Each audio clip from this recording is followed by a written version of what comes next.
Before you turn off the video, I want to share something. For years, I used to wake up feeling like I was already behind. I'd walk into the kitchen to make my coffee, and I'd be met with a counter full of last night's dishes and crumbs. It starts your day with a sigh, doesn't it? It feels like you're walking right into yesterday's mess, and it's a terrible, heavy feeling to start your morning with. I truly felt like I was just failing at keeping a tidy home, no matter how hard I tried. But I learned that the secret to a permanently clean and calm home isn't about those back-breaking, all-day, deep clean Saturdays. It's not about cleaning at all. Not really. It's about a few small, simple habits that stop the mess before it ever gets a chance to take over. And stick with me, because the last tip we're going to talk about, well, it's the one that changes everything. These aren't about more work, they're about smarter habits. And today, I'm going to share the 12 habits that made the biggest difference for me. I am so glad you're here with me today. If you enjoy this kind of neighborly chat about homemaking, I'd be so pleased if you click that like button just to let me know you're here. It's always so lovely to know who I'm chatting with. Where are you watching from? I just love seeing how this little community of ours stretches all over the world. All right, grab your cup of tea or coffee and let's get started. This first one, well, I think it's the most important one of all, and it's all about how you end your day. I call it the 10-minute evening reset, and I know at the end of the day, the last thing you want to do is clean. You just want to sit down. But trust me on this 10 or 15 minutes is the greatest gift you can give your future self. Before you head off to bed, you just close down the home. For me, this means loading any last dishes into the dishwasher and setting it to run. I give the kitchen counters a quick wipe down, just getting the crumbs and any little spills. I'll take out the kitchen trash so it's not sitting there overnight. Then I walk into the living room and I'll straighten the sofa cushions, fold the blanket we were using, and put the remote controls back in their little basket. That's it. It's not a deep clean, it's a reset. Here's why it works, and this is the magic part. It completely stops small messes from compounding. You know how one mug left on the counter becomes 3 mugs and a plate by morning? This stops it. But more importantly, it guarantees that you wake up to a clean slate. When you walk into your kitchen the next morning for that first cup of coffee, you're greeted with a clean, calm space. It sets a positive, productive, and peaceful tone for your entire day. You start the day feeling calm and in control, not defeated and stressed. It completely changes your mindset. But what you do in the evening is only half the battle. The other half is what you do the second you wake up. Now that your kitchen is clean, you can build on that momentum. Your morning routine sets the stage, and adding just 1 or 2 small tidying tasks into your existing ritual makes a world of difference. For so many people, the very first win of the day is simply making the bed. It's an instant accomplishment. It immediately makes your entire bedroom look 90% tidier. It's a 5-minute task, maybe less, that just starts your day with a feeling of, I've already done something. Another thing I love to do, even when it's chilly, is open the windows for just 5 or 10 minutes while I'm getting ready. It airs out the rooms, gets rid of that stuffy overnight feeling, and just makes the whole house feel fresher. But here's the easiest way to make this stick. It's a little trick called habit stacking. All that means is you pair a new habit with one you already do. You don't even have to think about it. For example, while your coffee is brewing, you're standing there waiting anyway, right? That's the perfect time to unload the dishwasher you ran last night. By the time your coffee is poured, the task is done. Or right after you brush your teeth, you're already in the bathroom. Take the 30 seconds to wipe down the counter and the sink basin. Boom, done. You've stacked the new habit, wiping, onto the old one, brushing teeth. It's not about adding more to your morning, it's about using those little in-between moments. Now, those are the bookends for your day. But here's the part most people miss. It's what you do in all the minutes in between. This one is a total mindset shift. You have to reframe cleaning from something you do in a session to something you do as a constant, low-effort process. This is especially true in the kitchen. Don't clean up after dinner. Clean up during cooking. Think about it. You're making spaghetti sauce. A little bit splatters on the stove. If you wipe it up right then, when it's wet, it takes 2 seconds. If you leave it for after dinner, it's dried on, crusty, and needs a good scrub. You've just made more work for yourself. While the pasta is boiling, instead of just watching the pot, that's your window. Wipe the counter where you just chopped the onions. Put the cutting board and knife straight into the dishwasher. Put the empty tomato can in the recycling. By the time dinner is actually ready to eat, half of the cleanup is already finished. The same goes for anywhere else. When you're done with your makeup, put it right back in the drawer. Don't leave it on the counter. When you take a glass of water, rinse it and put it in the dishwasher the moment you're done. This single habit prevents 90% of the grime and clutter before it even begins. This is a classic productivity trick, but it is an absolute lifesaver for clutter. Let's be honest, so much of our clutter is just postponed decisions. It's the "I'll deal with that later" pile. The touch it once rule is simple. When you pick something up, you must deal with it immediately. The best example is the mail. You bring the mail in. The old habit is to drop it on the kitchen counter or the dining room table, and there it sits, and tomorrow's mail gets dropped on top of it. And soon, it's a permanent design feature, isn't it? With the touch it once rule, you bring the mail in, and you stand right by the recycling bin. Junk mail goes straight in. Bills go to your desk or your to-pay folder. Magazines go in the reading basket. You have touched it, sorted it, and you are done with it. It never even had a chance to become clutter. This works for everything. You take off your coat, you hang it in the closet once. You don't throw it on the chair to be dealt with later. It stops those piles before they are even born. This next one is so simple, you'll wonder why you haven't been doing it your whole life. It might be my favorite one of all because it requires almost zero effort. The rule is just what it says. Never, ever leave a room empty-handed. Before you stand up to walk from the living room to the kitchen, just do a quick 2-second scan. Is there a coffee mug on the end table? Is there a newspaper that needs to be recycled? Grab it and take it with you. You were going that way anyway. Are you walking from the dining room upstairs to your bedroom? Look around. Oh, there's that sweater you left on the back of the chair. You know, the one where all the clean but not put away clothes go to live? Grab it and take it upstairs with you. You're making all these little trips around your house all day long. This habit just makes those trips count. It's a constant, effortless background tidying. The cumulative effect of this one tiny habit is enormous. Now let's talk about the other kind of clutter, the stuff you own but don't use, love, or need. We all have it. The problem is that decluttering feels like this huge, overwhelming weekend-long project. So we put it off. This habit removes all that friction and decision fatigue. All you do is find a box, a simple cardboard box or a nice basket. You put it somewhere convenient but out of the way, in your main closet, in the mudroom, in a corner of the garage. This is your perpetual donation box.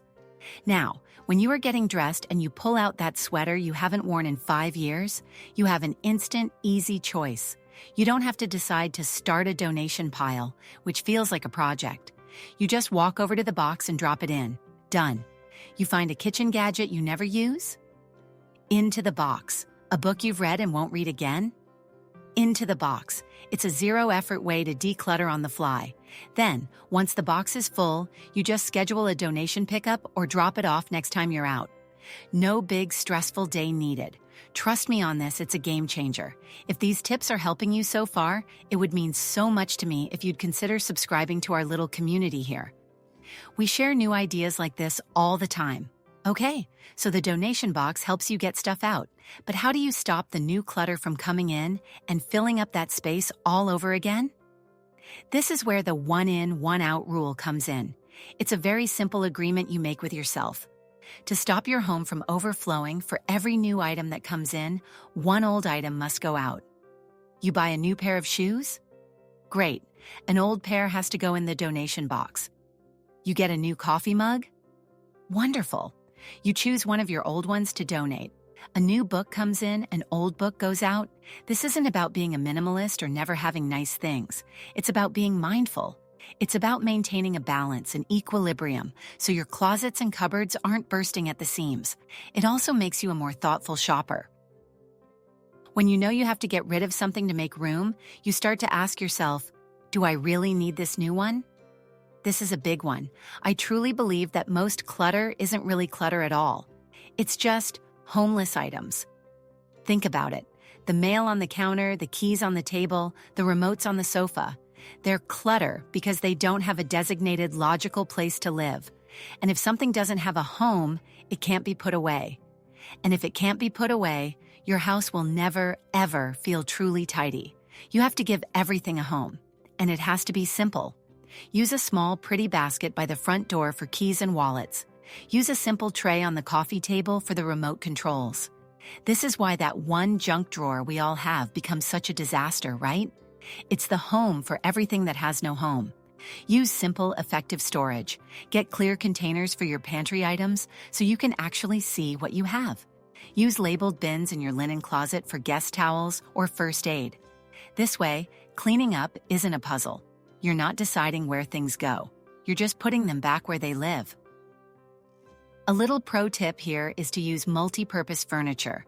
An ottoman that opens up is the perfect home for all your cozy blankets. A bed frame with drawers underneath is a lifesaver for storing seasonal clothes. Now let's talk about the actual cleaning. This next one saves more time than all the others combined.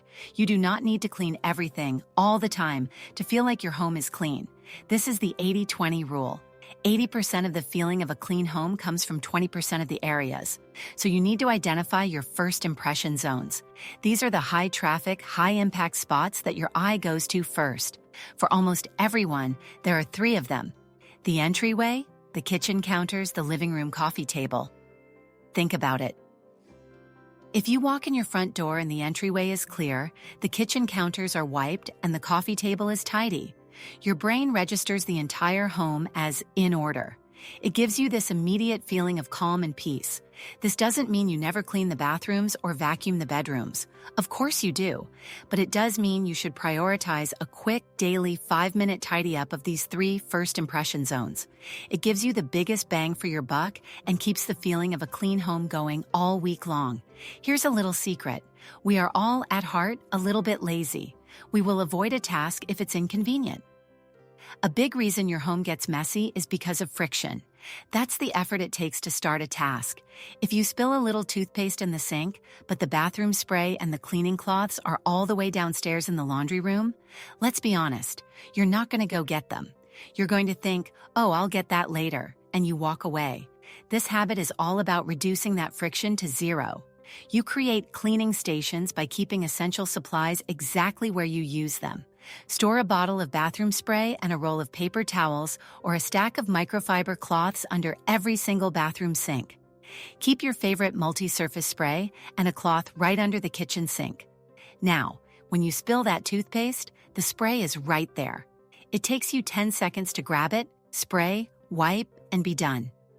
You're 100% more likely to do it now instead of later. Is this something you already do, or is this a new idea for you? It made such a difference for me. Sometimes a task just feels too big.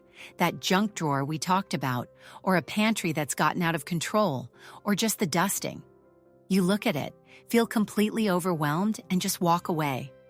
When you feel that overwhelm, use the 15-minute timer trick. It's so simple. You set a timer on your phone or your kitchen timer for just 15 minutes. And you tell yourself, I am only going to tackle this one small area for 15 minutes, that's it.